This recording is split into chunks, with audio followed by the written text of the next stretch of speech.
Aujourd'hui, je vais vous parler d'un témoignage absolument édifiant. Cédric Brun, conseiller régional des Hauts-de-France, membre de la France Insoumise depuis 2017, syndicaliste depuis 25 ans, vient de claquer la porte de LFI. Et ce qu'il dénonce est glaçant. Avant d'aller plus loin, je tiens à dire quelque chose d'important. Cet homme et moi ne partageons probablement pas les mêmes idées politiques. C'est un homme de gauche, un syndicaliste, quelqu'un qui se bat pour les travailleurs. Moi, je suis libéral sur le plan économique. Nous ne sommes pas du même bord. Mais vous savez quoi? Je salue son courage, parce qu'il faut des couilles pour faire ce qu'il vient de faire. Il faut du courage pour dire ce qu'il dit, sachant parfaitement les conséquences que ça va avoir sur sa vie. Alors, qu'est-ce qu'il dénonce, Cédric Brun?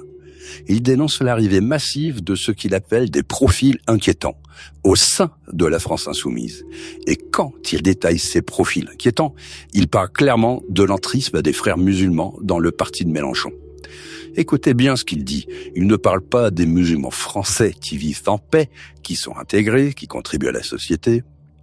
Non, il parle de mouvements politiques organisés qui ont pour objectif d'imposer la charia.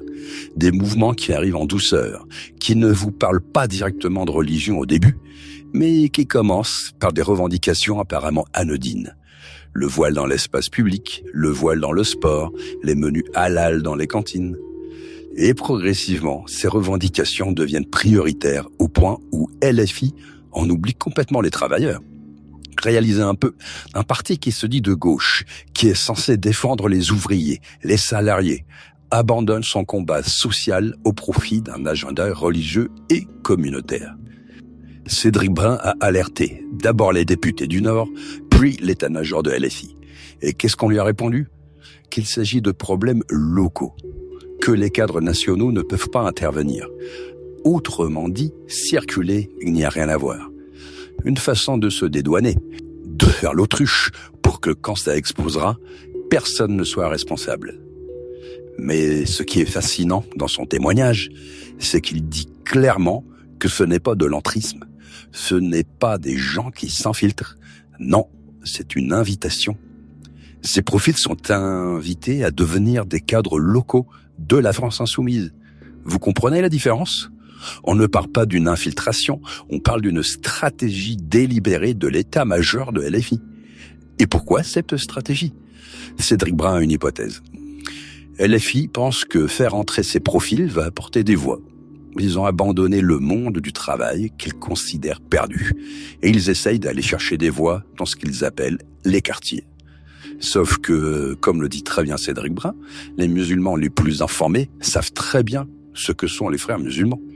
Ils savent que dans leur pays d'origine, ces mouvements sont emprisonnés, interdits, considérés comme des organisations terroristes. Et c'est là où on arrive à quelque chose d'absolument hallucinant. Parlons des frères musulmans. Cette organisation est interdite ou considérée comme terroriste dans plusieurs pays musulmans. L'Égypte, l'Arabie Saoudite, les Émirats Arabes Unis, Bahreïn. Vous réalisez ?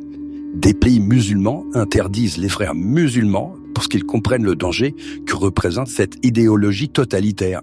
Mais en France, non seulement on ne les interdit pas, mais on les laisse tranquillement s'infiltrer dans nos institutions, dans nos partis politiques, dans nos associations. On les subventionne même, parfois avec l'argent public.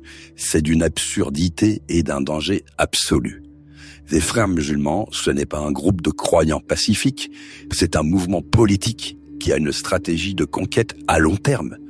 Leur objectif est clair, imposer progressivement la charia, transformer les sociétés occidentales de l'intérieur. Et leur méthode, c'est exactement ce que décrit Cédric Brun. Arriver en douceur, avec des revendications qui semblent mineures, pour ensuite monter en puissance.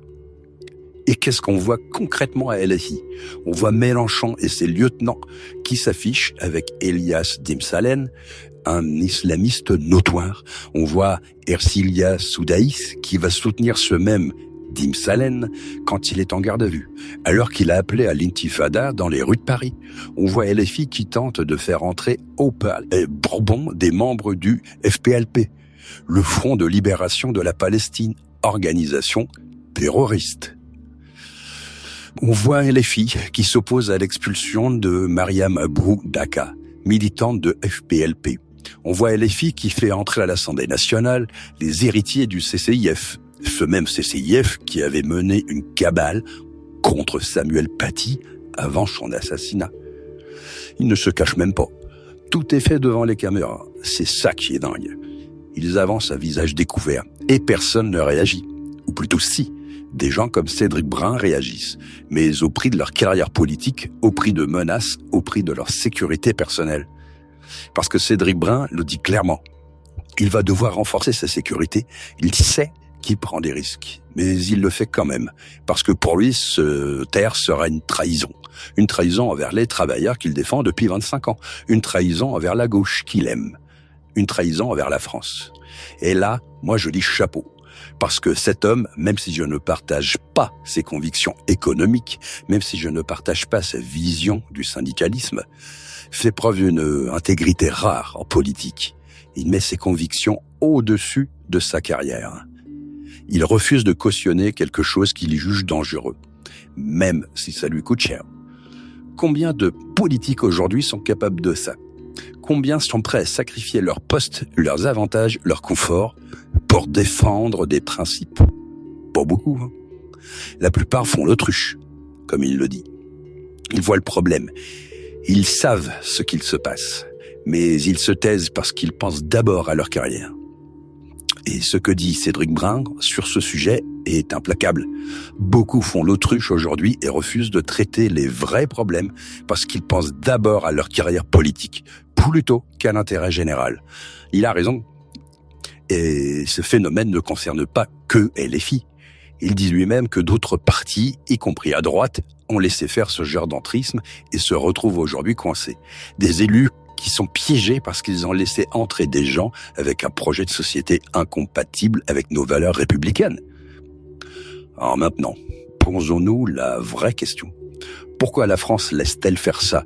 Pourquoi autorise-t-on des mouvements interdits dans des pays musulmans à prospérer tranquillement chez nous ? Pourquoi finance-t-on avec l'argent public des associations qui sont des vitrines des frères musulmans ? C'est de la lâcheté, de l'ignorance ? Ou pire, un calcul électoral cynique, comme le suggère Cédric Brun. Moi, je pense que c'est un mélange des trois. Il y a de la naïveté chez certains qui pensent sincèrement qu'on peut intégrer ces mouvements dans le jeu démocratique. Il y a de la lâcheté chez ceux qui voient le problème, mais préfèrent se taire. Il y a du cynisme électoral chez ceux qui pensent pouvoir acheter des voix en laissant faire. Le résultat ? On est en train de laisser un cheval de Troie s'installer tranquillement dans nos institutions. Et quand il sera trop tard, quand ces gens seront solidement installés, on ne pourra plus rien faire. C'est exactement ce que dit Cédric Brun. Il faut empêcher ces gens de rentrer par la grande porte, parce qu'une fois qu'ils seront installés, il sera trop tard. Il a parfaitement raison. Une fois que vous avez des cadres locaux, des élus, des responsables associatifs, liés aux frères musulmans, solidement implantés, vous ne pouvez plus revenir en arrière. Ils contrôlent des réseaux, ils ont de l'influence, ils peuvent mobiliser. Et pendant ce temps, la gauche abandonne les travailleurs. La vraie gauche, celle qui défendait les ouvriers, les salariés, ceux qui triment pour gagner leur vie. Cette gauche-là est en train de mourir, remplacée par une gauche identitaire, communautaire, obsédé par le wokisme et le militantisme islamiste. Cédric Brun le dit magnifiquement. Je ne sais pas trop ce que ça veut dire de gauche. Moi, je réponds surtout que je suis de classe. C'est-à-dire, je connais mon camp social et je le défends. Voilà quelqu'un qui sait qui il est, qui sait ce qu'il défend et qui refuse que son combat soit détourné au profit d'une idéologie religieuse totalitaire. Alors ouais, je salue cet homme, je salue son courage, son intégrité, sa franchise. Même si nous ne sommes pas du même bord politiquement, il y a des valeurs communes qui peuvent nous rassembler. La défense de la République, la défense de la laïcité, le refus du communautarisme, le refus de l'islamisme politique. Ce sont des valeurs qui devraient transcender le clivage gauche-droite.